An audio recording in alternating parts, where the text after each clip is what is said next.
Okay. Everyone is going to have some degree of health challenges at some point in their life or another.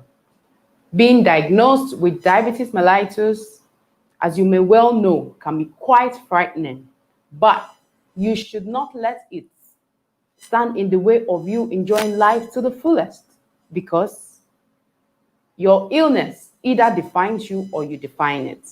Hey guys, my name is Dr. Dolly, and I'm here in Victoria Island, Lagos, and I want to welcome you today to another enlightening episode of your Billion Dollar Birdie.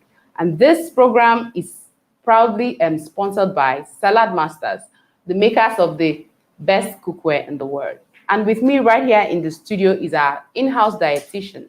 Thank you, Dr. Dolly. Welcome, everyone, and good afternoon to you. Thank you for joining us on this episode of today's Billion Dollar Show. We hope to hear from you. We hope we're going to have a lot of interactive section here today. You can call in, you can ask your questions, and then we will be willing to also help you, shed more light on the questions you have on diabetes. Yes. Okay. So we want to welcome you once again to today's episode of your Billion Dollar Birdie. And our topic today is the 3 P's of diabetes. The 3 P's of diabetes just sums up the symptom of diabetes, which is the symptomology. It means how you present when there's diabetes going on in your body. And seated here today is a medical doctor and a dietitian. And together, we hope to give you all the enlightening information you need, especially as Saturday is the World Diabetes Day. Yes. So that is it. Now, let's go straight into it. What is diabetes? Already on this show, we have done diabetes in the past, but to reiterate to you how important this sickness is, it cannot be overemphasized. So we're going to it all over again, especially as the whole world is shedding light on diabetes this time around. And then we've went into diabetes in detail on the previous episode. You can check it out on our YouTube if you like. But today also, we're going to do just that, because diabetes is very, very important. Take, for instance, it is like the 7th leading cause of death in Africa. So it's a serious issue. It's really serious. Another one is that, okay, diabetes now. Diabetes is just a chronic metabolic disorder in the body that happens when there is loss of insulin or no insulin at all, insulin deficiency, or when the insulin is being produced by the pancreas but is not effectively used by the body.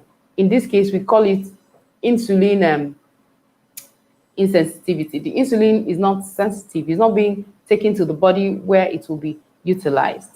Now, how many types of diabetes do we have? We have 2 types, type 1 and type 2, like we previously said. Now, type 1, usually we call it insulin dependent, because anybody who is diagnosed with type 1 diabetes must be on insulin. And it's also adolescent diabetes. What that means is that it can only come up in children more, and then it has been there, then when they get to the age of adolescence, it starts to show itself. Now, basically, okay, so now, basically, that is it. And diabetes type 1 is said to attack the immune system. Before we go further, I'd like to introduce our own Mr. Tony, the man who made this show possible today. He is currently not with us. He's in London while this show is happening in Victoria Island, Lagos. And so he is the senior dealer. So he's... Hello, good afternoon. He's the regional coordinator. Yes, he's the regional coordinator of Excel region, Salad Master. So he's based in London and he's coordinating this show, even while over there. Good afternoon, Dr. Dolly. Good afternoon, Good afternoon. Yep.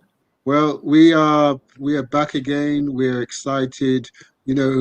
Our clients are happy that we're talking about this subject. I'd like to say thank you very much for Salad Master again, and thank you very much for the Victoria Island office, and also thank you very much for Dr. Dolly, your medical expertise, and also for Shade, your dietitian expertise is most welcome. And we are so excited in London, just listening out and listening to what you're doing. And I'll be at different points coming into the show just to have a few questions that might be coming up, or probably just have a little chat about diabetes. Because, like you rightly said, Dr. Dolly, diabetes is a big thing. Yeah, Nigeria is massive in Nigeria. that's right. And I think some people, unfortunately, don't even know they have diabetes and they have it. And they have the symptoms, like you've mentioned. And obviously, like you mentioned, that there are different types of diabetes. But I think a lot of the most common type, what would you say the most common type was, Dr. Dolly? The most common type is diabetes type 1 all over. It's most common. And the thing about it is that it's not, you're not born with it. It is due to lifestyle that Okay, people develop diabetes type 2.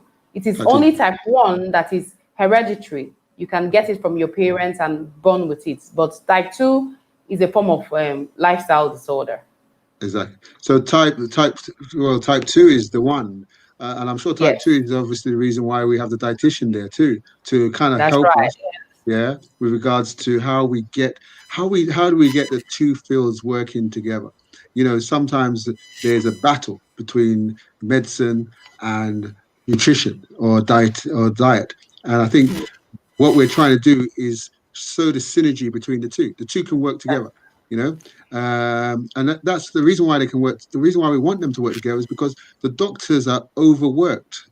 If I'm right, they're Mhm. doing a lot of work, but some of the work they're doing is not needed if they people take care of themselves. So if That's we right. can work together, anything is possible. And I'm happy that we're approaching, and also the Diabetes Awareness Month. Wow, this is this is the month that we're going to make diabetes aware. Everybody has to be aware of diabetes. And this Saturday is going to be, am I right, Dr. Dolly? This Yes, Saturday? you're right.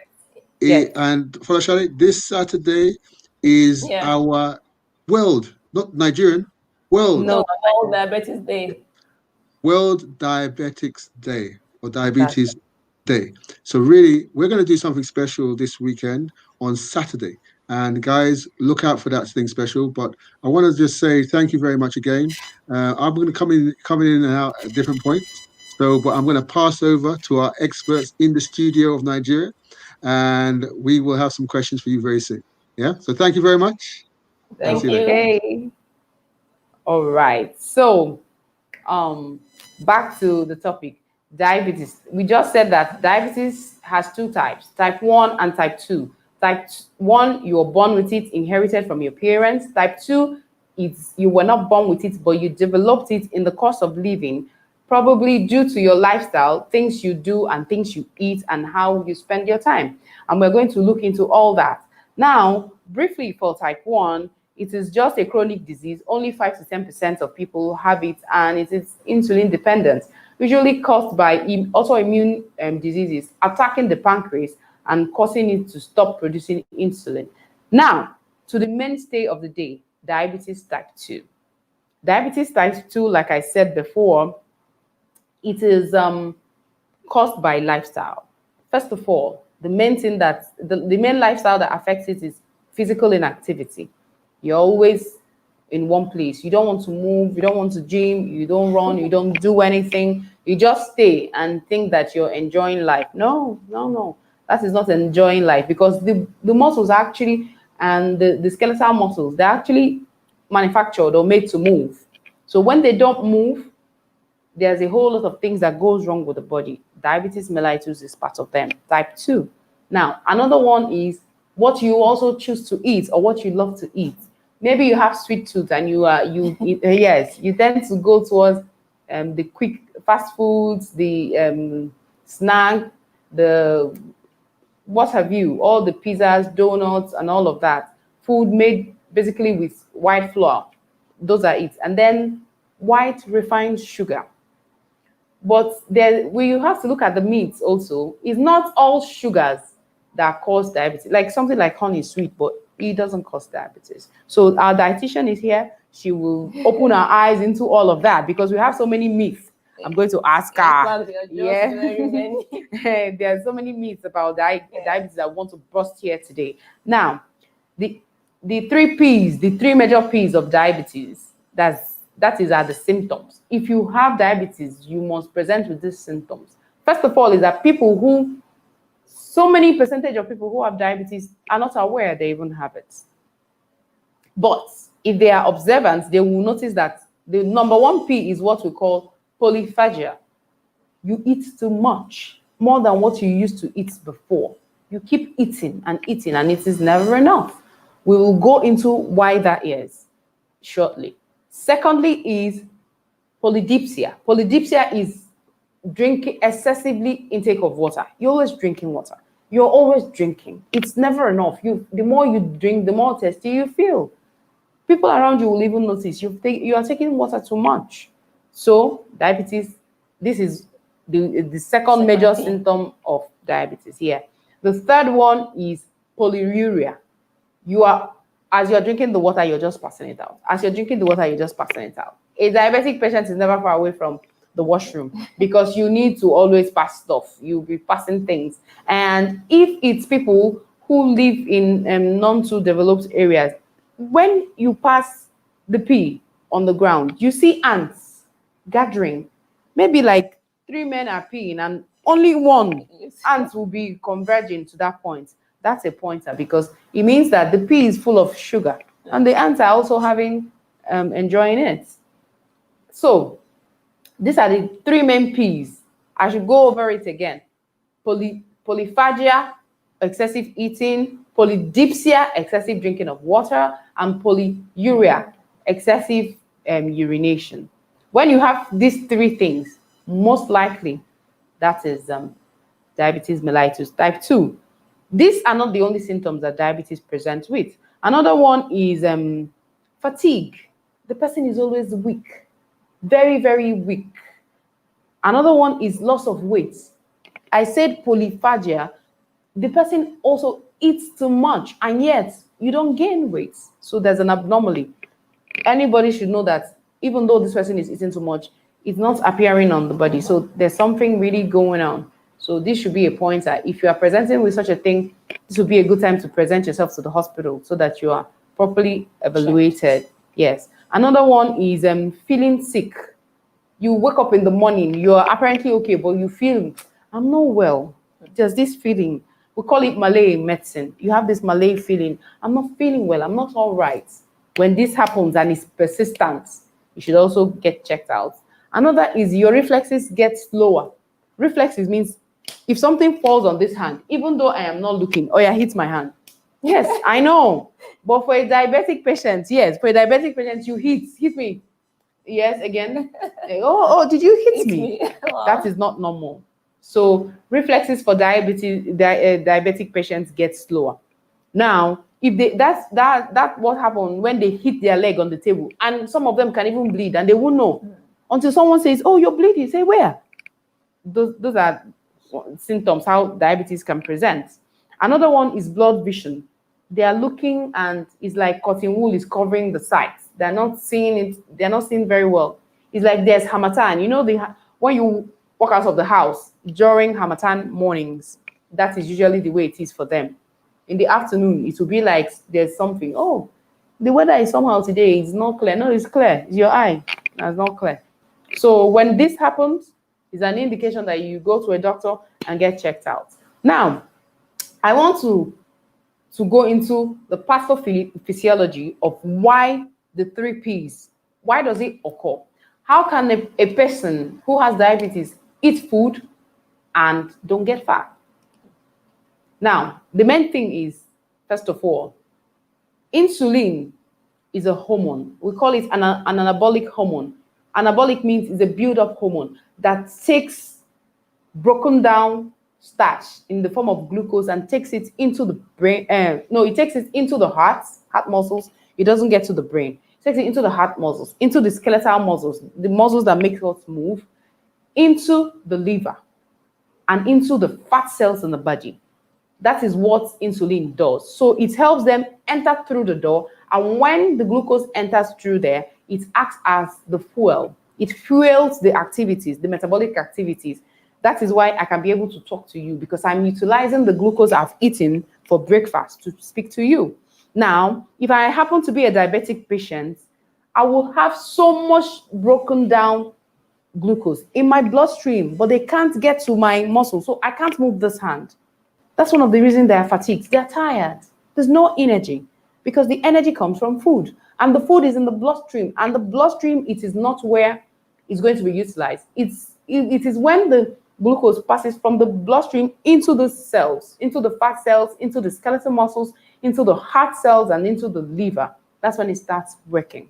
But since it's there, that's why the person still feels hungry, because the cells are saying, I lack energy, give me food. So you react by eating more food, and the more food you eat, the more it is digested, and the more it piles up on the blood vessels, not getting to where it needs to be used. And the riskier it becomes. Wow. Exactly. So it is now a vicious cycle that can only be broken when you get to the hospital and a treatment is commenced. Good. The other P is polydipsia. Polydipsia is excessive drinking of water. Now, this is how it happens. When the blood sugar in the bloodstream is there, it adds what we call the osmolarity of the blood is increased, which means the number of molecules inside the blood vessels is increased, and it needs to be diluted. So that's why the body is calling, I need water. You keep drinking. And as you keep drinking, naturally, even though you don't have diabetes, when you drink too much, you pee too much. Yes. That's just how it is. So these are the 3 P's of diabetes mellitus: polyphagia, polydipsia, and polyuria. Polyuria is excessive urination, because you drink so much, because the body is feeling dehydrated, because there's so much glucose in the bloodstream. It needs to flush it out. So as it does that, you also pee too much. That is it for now. Now, what happens if this symptom, you have been presenting with this thing for a long time? I know some people who have phobia for going to the hospital. They will tell you, yes, we used to drink too much water in my family. We used to, now normally if you drink water, you pee. What about food? Yeah, so we have I like eating. Okay, yes. And I say, what about food? Yes, I like eating, but when I eat, in our family, we don't get we don't get fat. Or some people who feel that they now know science, they tell you, I have high metabolic rates. Oh my God.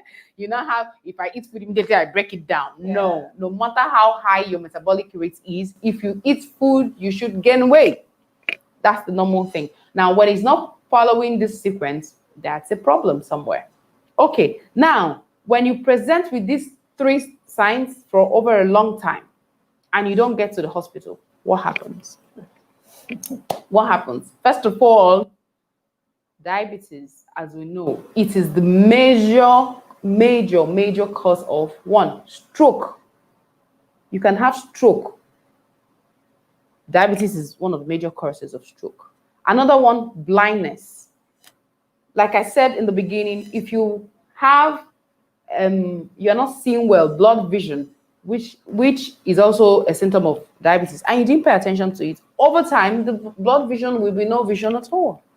So that is how it is.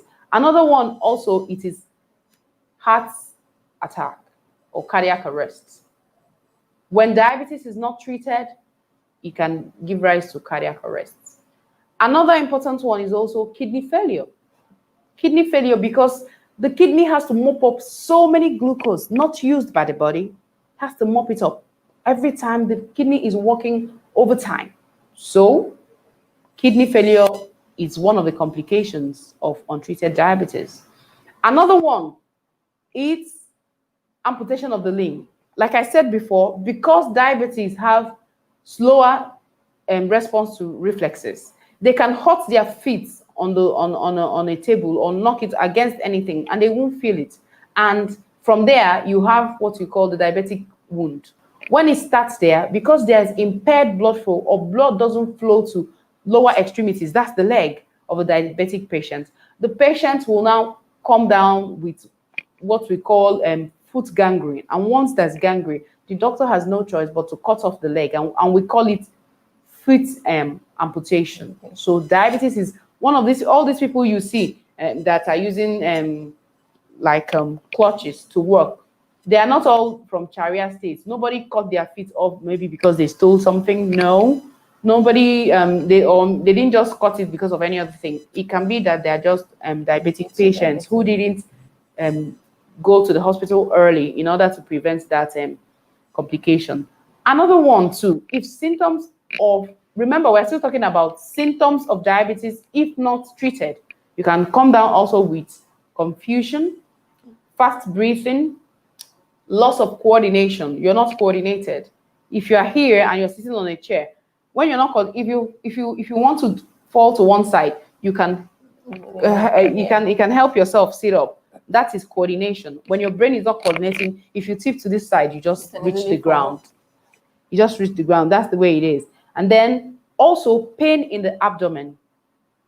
Yes, when diabetes is not treated and you have persistent pain in the abdomen, this is what it does. Another thing is also shaking. See the person, a full-grown man, shaking in a hot afternoon. Sweating. Yes, you're not cold, you're shaking. This can also be one of the complications of diabetes. Another one is slurred speech. When you want to say $1 billion, but you say beyond something like that. An old person, and you were talking normally before. All of a sudden, you're slurring your speech. That is one of the complications of diabetes. And that one now is loss of consciousness. You can be with someone and then you pass out. They say, hey, nothing, we just passed out because too much glucose has gone to the brain and it has to shut down. So this is it for now. And I think before you leave that consciousness part of it, isn't that I think there are some countries and some organizations that encourages people who have diabetes to wear wristband, so that if such should happen, so you're on the way, people won't run away from you and think the people from your village. Yes, exactly, exactly. Yes, that's a very good point she raised. We call it medic alert bands. Yes, medic alerts. They will write it for you. This is a diabetic patient in case she faints. So even if you don't know what to do, just check out the bracelet and then, it's a diabetic, call the nearest hospital, call the ambulance. And when they come, they know what to do immediately. Unlike let them pass out without having any information. People would even take their phone and start snapping. No. First aid should come first. No. And it is advised that once a diabetic patient passes out in front of you, look for a cube of sugar. Force their mouth open and put it in. You can save a life by doing just that. Yes, I think that. And I would also want you to I know you mentioned about the diabetic foot. Yeah. So what kind of footwear should we wear? Should we just, for people who have diabetes? Foot, there's no particular make of shoe that they can wear, but it is encouraged that they wear something flat and very comfortable. And then for diabetics, tight shoes are no. So no high heels? No high heels, no tight shoes. You can actually get a very moderate heel that is comfortable. The word there is comfortable. Let it not be tight, because in getting tight, it can harm. You can even hurt your leg to the extent that it starts bleeding. But because there's low reflexes, you won't feel it on time. That's why I advise, get a flat, comfortable shoe that is not tight. Thank you.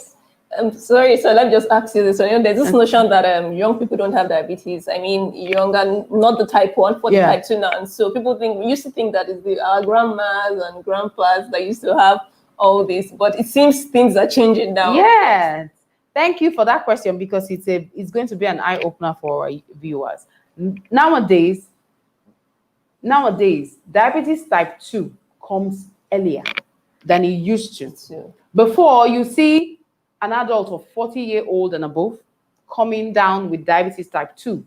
But today, it is reversed. You can see children as early as even 15, 16, 20 coming down with diabetes type 2. Because, first of all, you see them. There are these kind of kids that are already obese. They are obese children. And then they enter into adolescence still obese. And then the kind of food they like to eat, noodles, they love sweets, they love biscuits, they love ice cream. Those are good for kids, but when taken too far, it can be bad. And then After taking all these things, they now stay on the couch all day, Watching TV, watching playing games. TV and playing games. So they are combining two things, wrong feeding and physical inactivity. Over time, they will come down with diabetes even sooner than expected. And it is triple threat for children whose parents are diagnosed with diabetes. And now you're living this kind of lifestyle. Yeah. I don't think the person will even reach 17 by the time it hits hard. I think not only children, right? Anybody who has parents who You should be the history on in alert. their family. Yes, you should be on alert. There's diabetes in my history. So you should now take care of what you eat and take it from there. So Folashade, before we still delve into short-term and long-term complications of diabetes, we've taken some. Let her walk us through the diets that we should be eating, because it's very important. It is very important that the world has taken November 14th to shed light on diabetes. So now, what are the things we're supposed to eat? Because I've been hammering on wrong feeding, wrong eating, wrong. So which one is the right feeding? Yes, thank you so much. Thank you for sharing all this with us. Really, okay. Thank you so much. And so I think the first thing I would like to talk about is the sugar and diabetes. I know there's so much myth out there that sugar causes diabetes, but then research has shown that you explained earlier that pancreas, that's the organ that produces the insulin. Yes. Either in type 2, it produces the insulin, but then the body doesn't get to use it effectively. Yeah. And so the pancreas will continue to try to produce more. The more the blood sugar rises, the more it's trying to produce more insulin. And so it gets to a time it gets tired. And so it is a combination of insulin resistance, the insensitivity that is occurring. That's right. Plus the fact that pancreas can't produce enough insulin again that leads to diabetes, and that is what causes diabetes. However, there are several research that have shown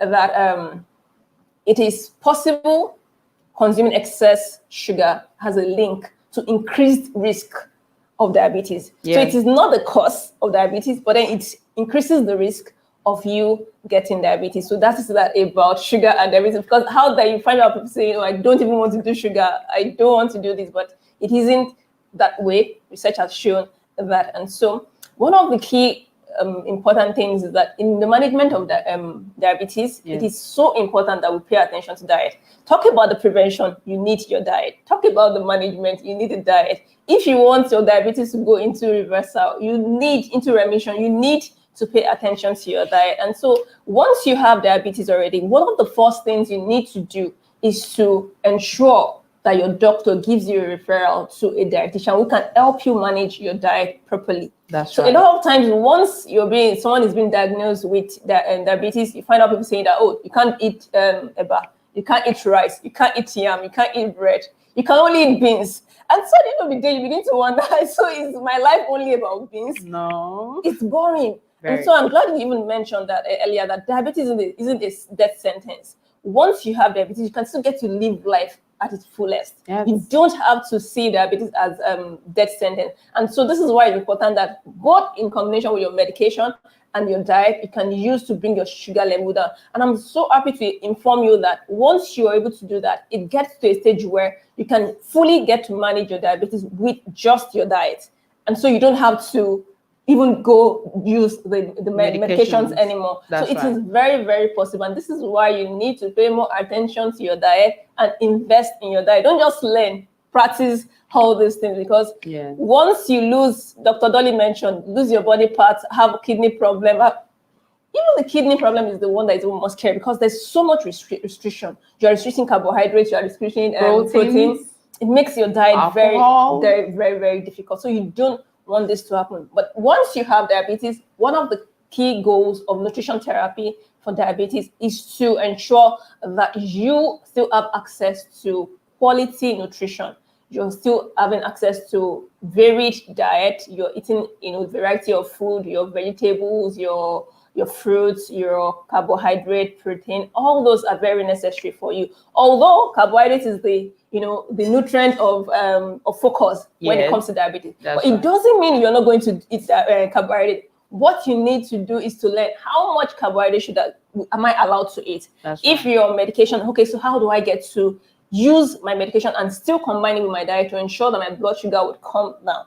If you're also on insulin, is another different ball game. You need to ensure that you are still paying attention, and this is why it's so important that you get to work with a dietitian that can help you create a plan, putting into consideration your medication and also your diet. Then once your blood sugar comes down, you can then begin to monitor and manage it with your diet. So it's also very important. Another goal of nutrition management in diabetes is that you're trying to prevent the complications that would happen. Yes. So we know high blood pressure is a complication of diabetes, which can lead to the heart attack and stroke that you have mentioned. We also know that kidney disease is also a complication. We know that abnormal cholesterol level can also get to even occur. And so one of the things you want to ensure that you're doing is to use your diet to prevent this complication, because once those complications set in, it makes even life more difficult and makes a lot of things restricted for you when it comes to your diet. So you want to pay attention to that. And the next thing is to achieve a healthy weight and maintain that weight. Dr. Dolly mentioned that you find a lot of people losing weight unwantedly. They don't want to lose this weight, but then they find that they're losing. But we also have some people. Obesity is one of the key risk factors to having diabetes. That's right. And so once you're obese, one of the ways you can get to bring your blood sugar level down is to lose weight and lose it in a way that is healthy, not drastic or rapid weight loss. So it's very, very important that you get to do. So Dr. Dolly, I think I will just, stop there. Well, okay. Just go on a short break. Yes. That was a very enlightening talk that you just gave us now. So we are going to reintroduce our own Mr. Tony, the regional manager for Excel Group in Africa. Welcome, Hello, Mr. Tony. ladies. Hello, ladies. I'm still obviously in London. I'm enjoying the show. The show is amazing. The information is amazing. You guys, I'm sure you're just warming up now. You're warming up, and we're warm. We're hot, and you're warming up. So thank you very much, Dr. Dolly. With regards to the medical information, type 1, type 2, the 3 Ps. Just remind me of the 3 Ps again. Okay. The first one is polydipsia, excessive intake of water. Yes. So that means if I'm drinking too much, then I may have symptoms or there's signs. Is that right? Yes. These are the signs that something might be going on. You'll keep drinking water and you're insatiable. Now that's a pointer.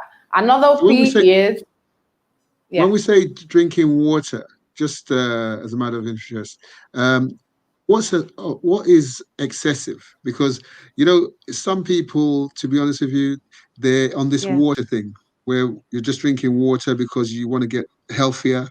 So is it the people that want to get healthier, if they're drinking a lot of water, is it going to cause diabetes, or is it the sign that we have diabetes?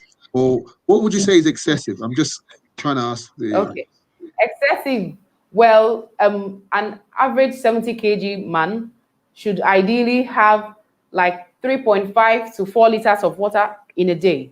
Now, when you're exceeding that and you're taking 4 liters, that's okay. Now, excessive is you take more than 5 liters of water per day and you still feel thirsty. That's a pointer that this is not normal.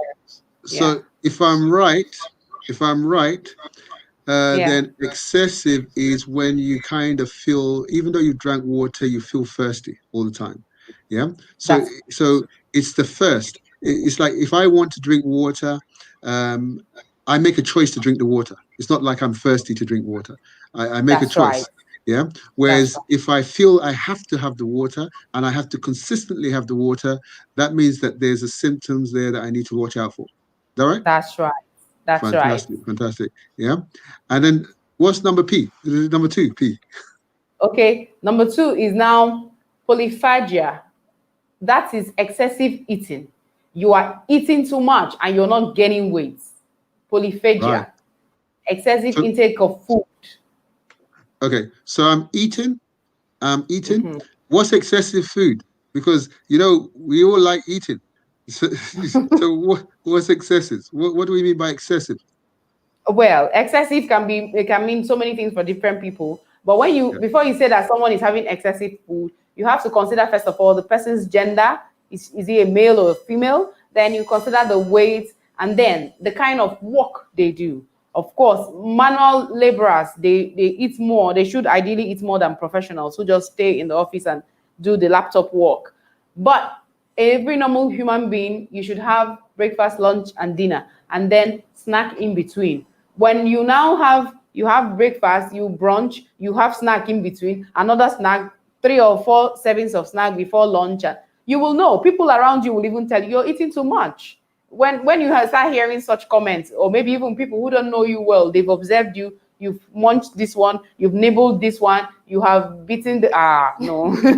People will know that this person is But really eating. Dr. Dolly, I totally understand, and but what I'm trying to get to is if I am the audience, yeah, Okay. and you say that excessive heat eating, we need to quantify roughly what excessive heating is. So, Yeah. and also you say people will tell you if they see you. That's if they see you, they will tell you. Because Oh, it's why I true. say if they see you, they'll tell you is because, like you said, you're not putting on weight, but you're Yes. eating. So it cannot be from what you're saying. You cannot see it in your appearance, but you can Yeah. see it in terms of your constant eating. So I say one thing. I say this very careful. I say this not from a medical point of view, just from a point of view that in this uncertain times with this pandemic. Yeah, I experienced where I was locked down in Nigeria for 6 months, and I'm locked down now in the UK for 1 month. It looks like the lockdowns are following me around. Yeah, but but what I would say to you is this. What I'll say to you is this. When you're locked down, yeah, Mhm. you have tendency to go and eat, and go and That's drink, right. because you're just bored. It's just boredom. Yeah, Yes. you know. So how can we like really how can we really quantify and say, look, this is what excessive heating is? Yeah, do you understand? Like you Yes. quantified the first P. Yeah, but with regards to the fact that you're drinking because you're thirsty and you keep on being thirsty or keep being thirsty, is this one also linked to that you're eating but you keep feeling hungry and you keep feeling hungry and hungry? But I'm just asking. Yeah. Well, for during lockdowns, I don't know. Let me use myself for an example. When we were in lockdown in Nigeria, one thing I noticed was my frequency of getting to the fridge increased. Hmm. So I was now like, I'm always going towards the fridge. I'm always going to this fridge. It's now for time for me to cut down because normally without the lockdown, I wasn't frequenting the fridge that much. And then you look at the quantity of food you still get for breakfast. Normally, I would have had maybe like what is normal for me was like 3 slices of bread at most. But during lockdown, six, I'm not still okay. Even after the 6 slices for breakfast, I might like maybe like 2 hours later, I'll have something else. I mean, this is like too much for me normally. So now people should be aware of what they normally consume, what is normal for them. And then when it is now getting too much, you now know that this is not it. Because normally for some people, they snack like 2 times before lunch. Now, if you now have to do like 4 times snacking before lunch, or even have a real meal before you still join other people to have lunch, I mean, that is excessive eating. There's no way to really quantify it for individuals, but Yeah. the thing about it is watch the food size and watch how many times you eat it. Great. Yeah. So So what you're saying in a nutshell, from what I can hear, is that you know what you're meant to eat, and Yeah, when that changes, yeah, exactly. then you know something's changed, yeah, Yeah, and you can quantify it. Basically, it's relative to the person. It's relative to the yeah, person. Yes, right. yeah. Okay, great. So on the third P, before I go to follow Shadik, what's the third P again? Third P. The third P is polyuria, and this is excessive urination. Because they Right. are excessively drinking, they are excessively peeing. So Okay. all the time, maybe if you're in a car trying to go somewhere with this person who has diabetes and hasn't noticed that this is not normal, you probably had to maybe like make like 3 or 4 stops Yeah. before you get to where you're maybe like is let's say 1.5 kilometer journey, the person has stopped up to 5 times just to pee. You'll be wondering what is going on. Fantastic. So what you're saying, really, from what I can hear, is Yeah. P number 1, which is polydipsia. Polyuria. Poly what? Polyuria. No, no, Urea. the first. No. The first P. The Okay. first P. The first one is polyphagia, excessive eating. No. The first one you said was polydipsia. Okay, polydipsia is excessive Polydipsia. drinking. That Okay, one's yes. excessive drinking. Yes, This one is polydipsia. polyuria. Polyuria. Yeah. This one Urine. is Urea. excessive urination. Yeah. Yes. Yeah. Yes. But And then it seems like the two of them are polyphagia. linked. The two of them are Yes. linked. Yeah. Yes. Because Yes. the third one seems like it's an automatic outcome of excessive drinking. Yeah. Am I Yes. right? Yes. You're right. Great. I'm learning so much on this show, man. I'm learning so much in the show. I can't remember the words, but I can remember what it does. So just going on to our nutritionist. Now, a lot of people on this show now, you've said a few words. I know you haven't got into you're going to give us a PowerPoint, quickly PowerPoint thing, but just a few things. Excessive eating too much. Now, would I be right in saying, as a dietitian, it's also linked to what you eat? Yeah. And, because would I be right if it's different from me having a banana, yeah, compared to having a Mars bar, yeah? Or I'm just asking, is it okay to have more excessive eating when the food is healthy, yeah, and it's not refined or not processed? Or what do you say, please? Shadi? Okay, so because a food is healthy, Mr. Tony, doesn't mean you have to overeat the food. Moderation is very key. Moderation is very, very key. So because you have a lot of bananas are healthy. Let me use that as an example. But bananas are calorie dense. So 1 medium banana, for example, will give you about 105 calories. And so imagine you eating 10 fingers. You're already taking 1,050 calories. And maybe in a day you are taking 2,000 kilocalories, and that is just coming from your snacks. So because the food is healthy, doesn't mean you should eat it anyhow. It has to be in moderation. It's very key. Moderation is key. Okay, moderation is key, but is the type of food you eat key? Yes, the type of food you eat is also very key. Of course, you want to do the healthy foods, not the unhealthy ones. So just like we have carbohydrate, for example, you have different types of carbs. And so it's better to go for the ones that are healthy, and especially the ones that research has even shown that it helps to prevent conditions like this. So it's best that you go for those options. Great. I just want to make sure that the people we're getting some good feedback in terms of the show. People are getting a lot of information, and this is our Diabetes Awareness Month, and they want to get as much as possible for this month, so that don't use this month as the only month for you to be aware of diabetes. Use this month as a springboard for the next 11 months of the 12 months. So we're using this month as a springboard, and I think before we're going to go on a short break now, and I think when we come back, Folashade will finish off her PowerPoint presentation, and then we will get back to our Dr. Dolly, and Dr. Dolly's got some more nuggets for us. Yeah. So thank you very much in the studio in Nigeria. And this is me in London, just enjoying everything. So thank you very much. We're just going to a short break, and we'll be back very soon. Thank you. Okay. All right. Okay.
just waiting all day, too afraid to try and make a change. But now I realize I've got to be brave, thinking out, why can't that be me? Cause I know I gotta show, yeah, what I'm capable of. Because I don't wanna be standing on the outside looking in. If I push through the clouds, standing on the inside, I'll see the stars. If you want. Hello, we're back. We're back in the studio. So, Folashade, Dr. Dolly, welcome back. We're back over. So, over to you, Folashade. Over to you. All right, thank you so much, Mr. Tony. All right, so I was talking about the different nutrients that we need to maintain our diet. Good. And so I already mentioned earlier that diet is very, very important in the prevention and management. But the focus here now is on, you have diabetes already. How do you get to ensure that you use your diet to still, get good nutrition, maximize the nutrition in your food, just to help you improve your diet? And also, how do you get to ensure that your nutrition can help prevent complications of diabetes? And another thing is also, I think I was talking about the weight, and ensuring that if you're obese, you need to lose weight. Losing weight would help you really regulate your blood sugar level. And so I will quickly touch on all the different nutrients that we have, And so they're also very important when it comes to the management of diabetes. We have carbohydrate. I mentioned earlier before we went on the break that carbohydrate is the major nutrient of focus when it comes to diabetes. It has to be, you still need your carbohydrate, you still need to take in carbohydrate food. However, the type of carbohydrate and the quantity that you consume, really, really, really matters. When we talk about carbohydrate, we have the starchy carbs, and then we have the non-starchy carb. And so for diabetes, the starchy carb needs to come in controlled portions. It has to be in control, while we are encouraged to eat a lot of the non-starchy veg. And so sorry to cut you short. Please let us give examples so that we carry them along. Yes. Which carbs are the starchy ones and which ones are non-starchy ones? Yes. I think it's still on the side, but then let me just use that to mention. So when we're talking about the starchy carbs, you have your potatoes, the yam, the rice, you have your beans. Yeah. So a lot of people think beans. Okay, beans is starchy. Yes. And that's why it has to be eaten in controlled portion. When you find out that people tell you diabetes people should just eat beans, and then you find people eating and overdoing beans, and still their blood sugar is still not being controlled. So it has to be taken in controlled portion. Then when we talk about the non-starchy, we are talking about the leafy vegetables, we are talking about your cucumber, we are talking about your garden egg. All those are also classified as non-starchy. Even your okra, your okra. Yes, the drossel and the okra is also very important. So these are examples. Okra is a carbohydrate. So it's a starch, yes. Non-starchy carbohydrate. Yes, non-starchy carb. So it's also very important. And also we have your fruits also.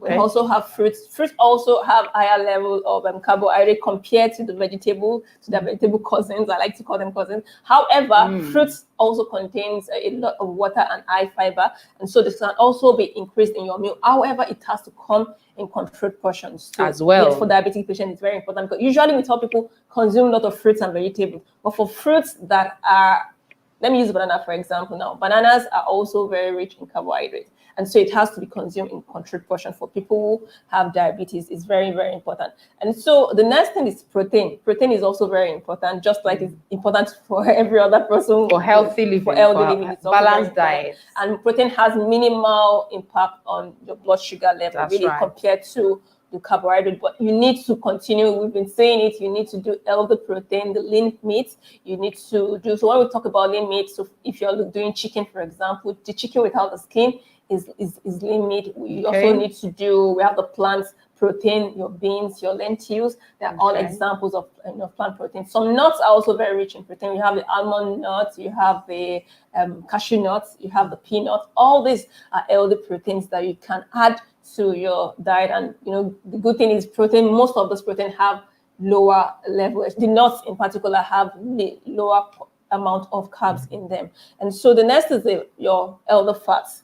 We've been saying you don't have to cook with unhealthy fats. You don't have to. All those things, they are they have their natural fat in them. So you have your chicken, it has its own natural fat. And I like the fact that Salad Master has a healthy cooking system where you can get to fry your chicken without using oil. It's so amazing. So you don't have to add unhealthy oils, all in the name of trying to fry and get a better taste with the Salad Master healthy cooking system. You can get to prepare your meals. We also have the vitamins and minerals. Many of our fruits and vegetables have a lot of all this. Your spices, your herbs have so much of those vitamins and minerals. And vitamins and minerals are very key, in the prevention of many of the complications that would happen in diabetes. They are very, very key. For example, potassium is so important in the maintenance of having a healthy heart, and That's so right. you need to ensure that you consume So many what of foods now contain potassium? Okay, so banana is an example of food that is very rich in potassium. We have the dates. Date is also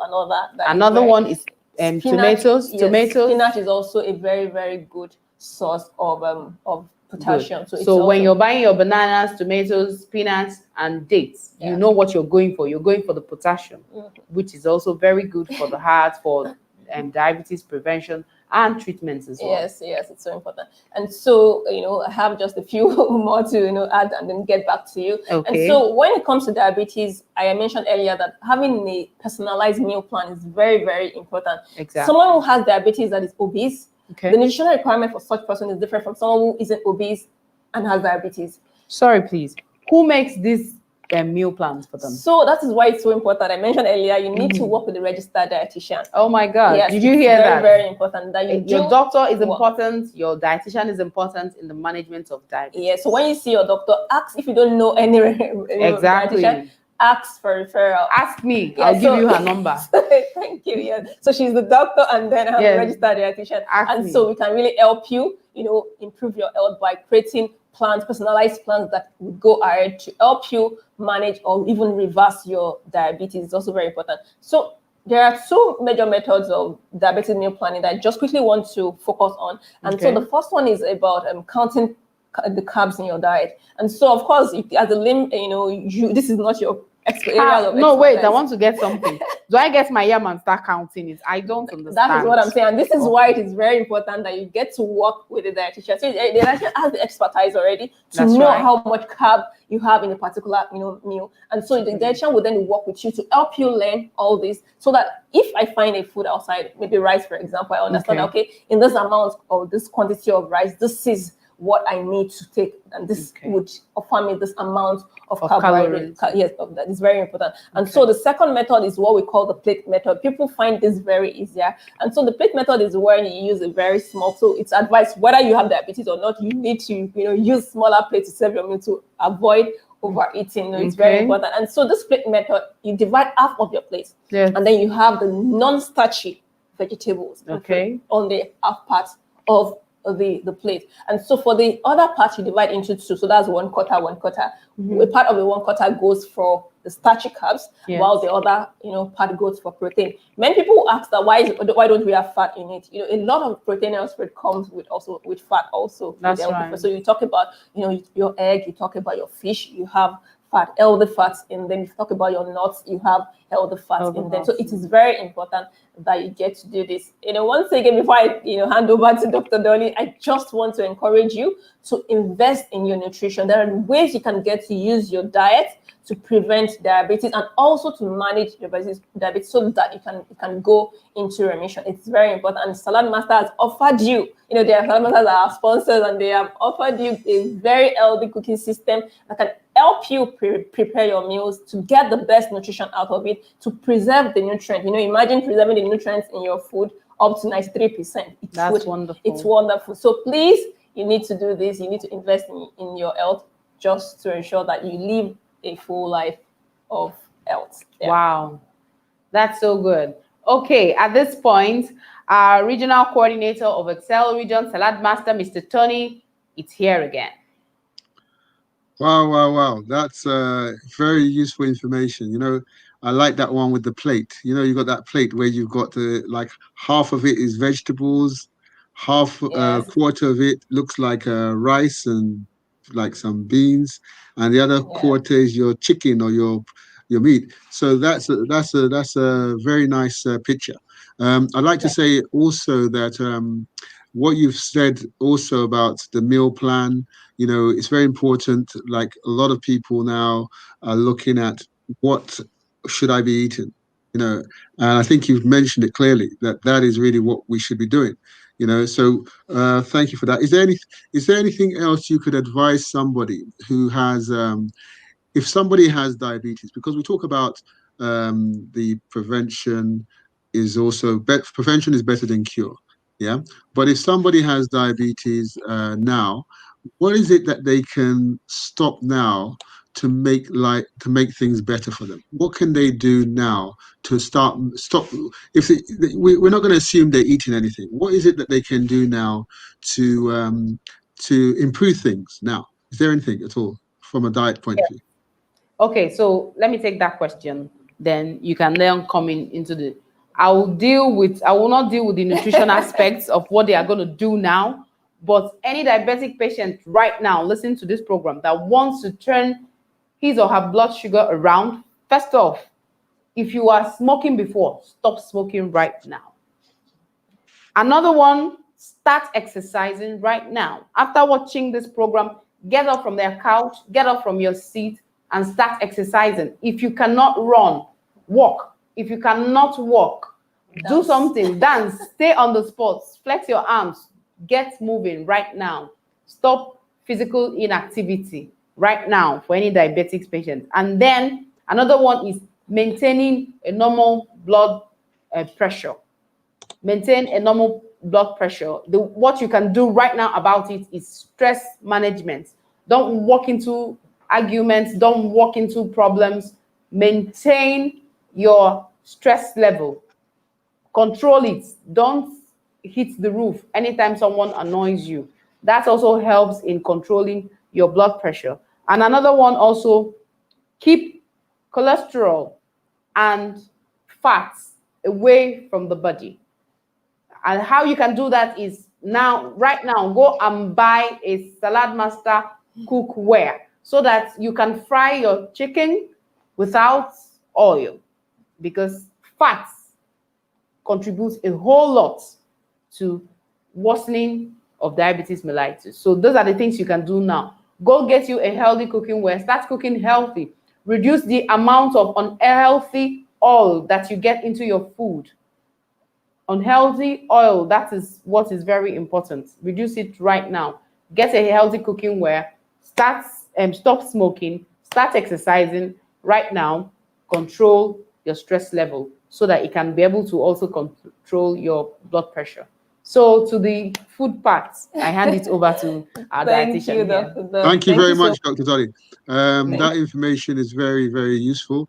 We're Diabetes Awareness Month, and we need to make people aware of the things they can do right now just to make a difference in their life. And I think from a medical side of things, I think that advice is very good advice. And I think everybody on the show should really share this information with people that were not able to come onto this show, so that they can benefit too. It's not just, we say in Salad Master, which is what the program is sponsored by Salad Master, the Excel region, which is the Nigeria section of Salad Master. And with Salad Master, we say we change life. Yeah, life is very important. We change life. But it's not just changing a life that's important, it's also saving a life. Yeah, there is something you can do right now today to save somebody. Yeah, save a life. Yeah. So over to you, Folashade, our dietitian. All right, thank you, Mr. Tony. Yes, so I would answer that, but first I just want to mention that about the smoking. So many people don't smoke, but then they get exposed to what we call the second-hand smoke, and that also has similar effect on your health, just like smoking. Yes, even worse than smoking. So don't just say I don't smoke. Make sure you protect yourself from second-hand smoke. And second-hand smoke is the smoke that comes from the cigarette butts, that comes from the puffing of the cigarette. You are not smoking, but you're around someone who's puffing, and you're inhaling most of the things that they are expelling. You're inhaling it into your system. Is it something like we call it in the UK passive smoking? Yes, exactly. That is exactly passive smoking. Yes. Yes, Okay. so that's one. And then also, if you take excessive alcohol and you have diabetes, the best thing for you is to quit, alcohol intake. It's very, very important. It puts your organ at a risk of becoming unhealthy. That's And right. because diabetes already puts, all your organs at a risk of being unhealthy before, adding alcohol to it would also, raise the risk of all this. And also, if you consume a lot of sugary, drinks, you have the cakes, you have the pastries, you have, all those fizzy drinks that contain so much sugar. Some energy drinks even contain so much sugar. The fruit juice, the packed fruit juice contains so much sugar. Yeah. You need to limit as Sorry. much as I possible. think you should louse the fruit juice on, because people see fruit on it, they assume, oh, they said we should take fruit. This is fruit juice. I'm good. I'm home dry. Please let them know why fruit juice is different from natural fruit. Natural, yes. So Yes. a lot of the Or packed natural fruit juice that we'll juice. find in supermarket, many of them are contain a lot of sugar in them. So you really want to be careful. So if you want to do juice, as much as it has to be in control portion, as a diabetic patient still has to. You can drink the juice, the natural one, but it has to come in controlled portion. And this is why it's very important that you see a professional that will help you understand how much that should be. So you need to limit as much as possible. Avoiding all those sugary things, is the best. But if you can't go off, at once, then begin to limit all this. Then frying also, Dr. Dolly mentioned that the high fat level. A lot of times, we think that is the cholesterol-rich foods that we eat that raise our cholesterol level. But then research has even gone further to show that the dietary cholesterol is not the major problem here, but the saturated fat and trans fat, and that we get from fried foods, we get from all this hydrogenated oil, and all this increase the fat in your blood, and so it puts you at greater risk. So you need to avoid using all this unhealthy fats. It's very important that you do. Yes. Fantastic, fantastic. I'm loving this. I'm loving this because, before you go and see your doctor, the doctor says one thing. You go and see your dietitian, the dietitian says another thing, and there's no synergy. But in this show, there's a synergy. There's a cross reference. There's something that's joining us together. There's something so unique about what's happening on this program, and that's really special. And that's why this Diabetes Awareness Month is going to be special, because we have special people, and we can see the synergy together. The other thing I was going to say to dietitian, I sometimes read about having a more fiber in your diet might help. Am I right? Yeah. Yes, yes, you are. Yes, you are. And so if you So look at the plate method, you'll find out yeah. that half of your plate contains a lot of non-starchy, and so non-starchy vegetables are also very rich in fiber.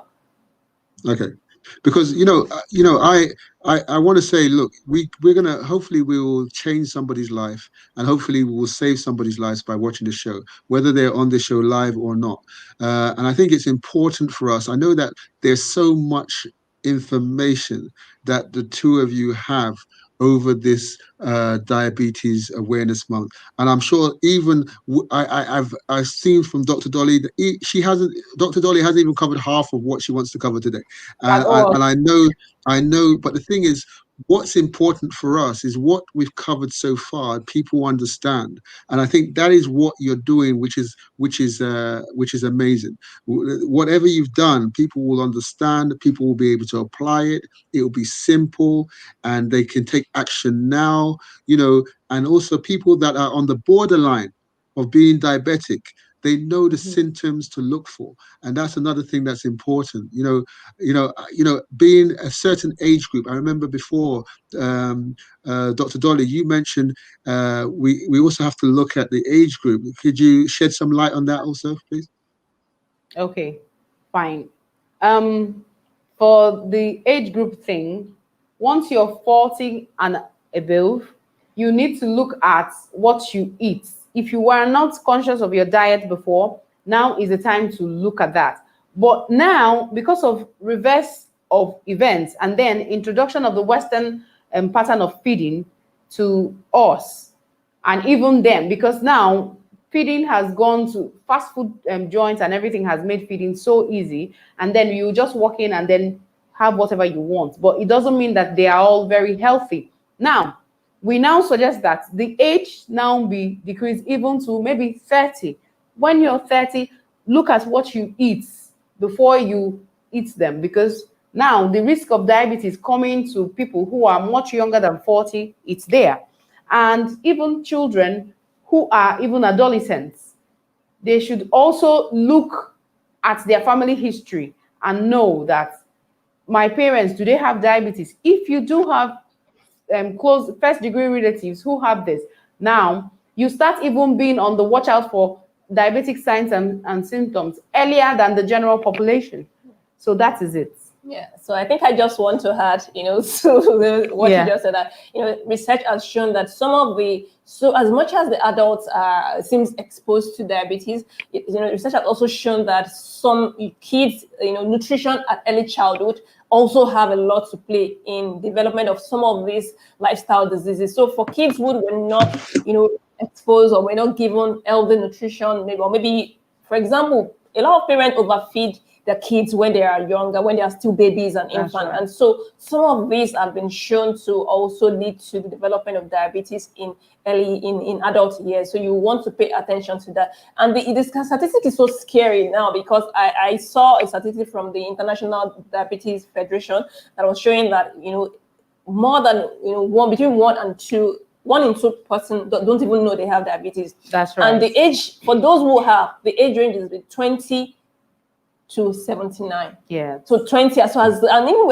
we're seeing younger people more than 20 doing all this. So it's very, very important that you don't wait for any age. Start feeding right now. Healthy eating is a family business. Start doing, let everybody eat healthy in your family. All right. That's very enlightening. Yeah. So Thank you. Thank you, Dr. Dolly, for that information. Thank you, Folashade, for the information on that side. Thank you very much. I'd just like to say, one of the very important things that sometimes we forget is that the stats, I saw the stats from the COVID-19, for the UK. And what they found out, that the majority of the people that unfortunately didn't make it through and unfortunately were part of the deaths of COVID-19, they found that if you had diabetes, and if you were obese, uh, it was almost like 70% chance, or 70%. So, I mean, I put that question to Dr. Dolly. I think you might be familiar with that. And that's really the reason why I'm very concerned now. Anybody that has any complications of diabetes, they've got to be very careful at this time when this pandemic is still quite, we don't know. Yeah. So, Dr. Dolly, do you want to just say a few things on that before we close off? Okay. The whole information about obesity, diabetes, and then COVID-19 and all of that, it's so overwhelming. But this is it. First of all, anybody suffering from diabetes mellitus already has their immune system compromised. Diabetes mellitus is one cause of compromised immunity in people already. If they have it, that's why they are told to pay particular attention to anything that will expose them to infection, because the infection will give them a harder blow than to the other person who doesn't have infection. So for someone who has diabetes, you're already at a disadvantage because your immunity is lower than that of the general population. And like we all know, COVID-19 is an infection. So when it comes to a person who already has diabetes, the outcome is usually very fatal. So the best thing is any diabetic patient should be overprotected from any way in which he can contact COVID, because they don't fare well with it. And not just COVID, with other infections generally. Diabetics don't fare well with infections. So we don't want to overly expose them to infection because they are already immune compromised. And what I mean by their immunity being compromised is that the white blood cells, which are the soldiers in the body that takes care of the body, it forms a barrier between the person and then unhealthy things coming to attack the body. In a person who has diabetes, the white blood cells, if you were like 3 million. For someone who has diabetes, it is about 1.5 million remaining. If you you are very good with your doctor's appointment, you take your medications and do what you're supposed to do, that's 1 million. Now, if you leave your diabetes untreated, your white blood cell count can reduce like just let's say 900,000. And you see, when you're exposed to something like COVID-19, there's no soldiers at the gates of the person's health. So the infection just goes and causes rampage in the person's system. So that is the correlation between the severity of COVID-19 in people who have diabetes or obesity already in Wow. place. Wow. I think I've learned something again. You talked about the soldiers. The soldiers are your white blood cells. Yes, Yeah. our white blood cells Yeah. are the soldiers Uh, in the body. yeah. And they're the ones that go to battle. They're the ones that go That's to right. battle. Anyone They that's battle anything that's trying to invade our body, they're the ones that go to battle. yeah, And from what you said, the more of them you have available to battle, the better, better yes, chance you stand to survive of any. winning the battle. Exactly. But if Yes, they have too many battles to fight, yeah, then they will unfortunately, if yeah. something like COVID-19 comes in, then Mm, there's only a few soldiers to fight that battle, isn't it? that's right. Because the rest of the That's right. soldiers are fighting other battles in your body. Yeah, Yes. that is amazing. I love that that analogy, because now I'm going to make sure all the soldiers in my body, yeah, are not Yeah, up fighting and anything. They're just that's right. ready. They're on alert. Yeah, Yeah, they're on alert. And by yeah, being on alert, COVID-19 will see there are too many soldiers here. Yeah, so mhm, let's move on, isn't it? Yeah. that's right. Okay. Thank you very That, much. So, Hoshai, did you want to say a few words before we close on this? Yes, so I just want to remind people, about our show on Saturday. Like we have, it's going to be special. Like I'm excited because I just want people to join us to see different meals for diabetic patients. So don't miss that show. Join us on Saturday again. You'll be seeing different ways that you can get 10 different menus, like 10 different menus. Mr. Tony, I'm wow. so excited. So you don't want to miss that. Remember, healthy eating is a serious business, and your health is also very, very, should be taken very seriously. Seriously. So please invest in nutrition so that you can have the best of life. Thank you, Mr. Thank you. Tony. Thank you. And Dr. Dolly, do you want to say your final words? Yes, I do want to say a whole lot of things. Now, if our viewers they don't take home anything, please, what we want you to do is increase your physical activity, stop unhealthy eating. If you're obese or overweight, please work on your weight. Now, if you have family members who are diagnosed with diabetes, please be on alert and don't expose yourself to unhealthy lifestyle. Another one is if you are hypertensive, please do control your blood pressure because it has a correlation with diabetes. And then if you also have high cholesterol, please also invest in healthy cooking ware so that you can cook foods that have reduced fats, unhealthy fats in them. Last, before we leave, is that I also want to tell our viewers to keep a date with us tomorrow, because tomorrow we're going to look at the psychiatric and psychological effects of diabetes on the patient. This is one aspect of medicine that is overlooked, but it is really killing people and killing not even the diabetic patients themselves, but also their relatives. Please come tomorrow. Tomorrow is going to be explosive on information about the mental health of patients and relatives of diabetic patients. And then I want to remind you to always please stay healthy. Thank you very much, Fola Shade. Thank you very much, Dr. Dolly. This has been a great show. The information has been powerful. I like so much. I can't even mention which ones I like. It's just powerful. And I think what I'll say to everybody on the show is listen to what Dr. Dolly says. Is like tomorrow is going to be a blockbuster. Tomorrow is going to be a blockbuster. Tomorrow it's at 6:30, if I'm right. 6:30 Nigerian time, 5:30 UK time, 5:30 Ghana time. So this is going to be a blockbuster. And as we're going to have Dr. Dolly and Folashade again and myself, we're going to be on the show. Also, I'd remind you what Folashade said. Saturday is the official World Diabetes Day. And what we're going to do is sponsored by Salad Master, the program sponsored by Salad Master, your $1 billion body program, and guess what we're going to do is we're going to have 10 kitchens across Nigeria. We might even have some guests from outside of Nigeria come in.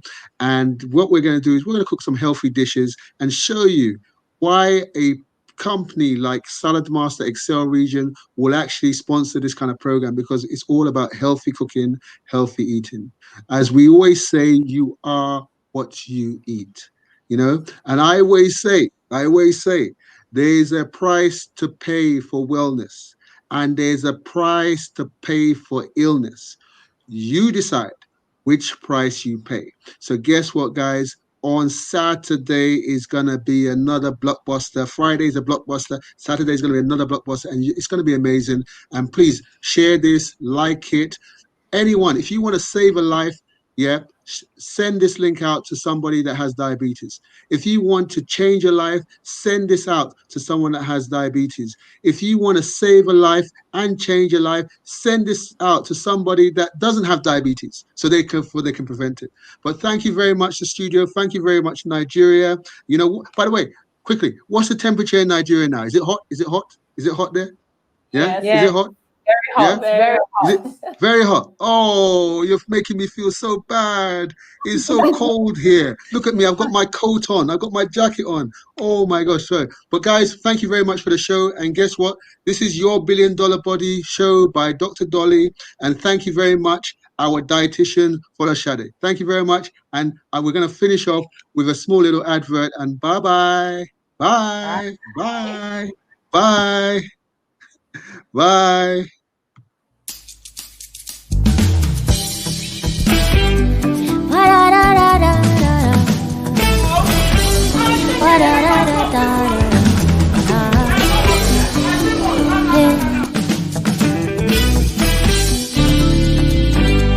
You dey walk, oh, you dey pray, you dey push, oh, every day. You dey try, oh, no be play, but your hustle never pay.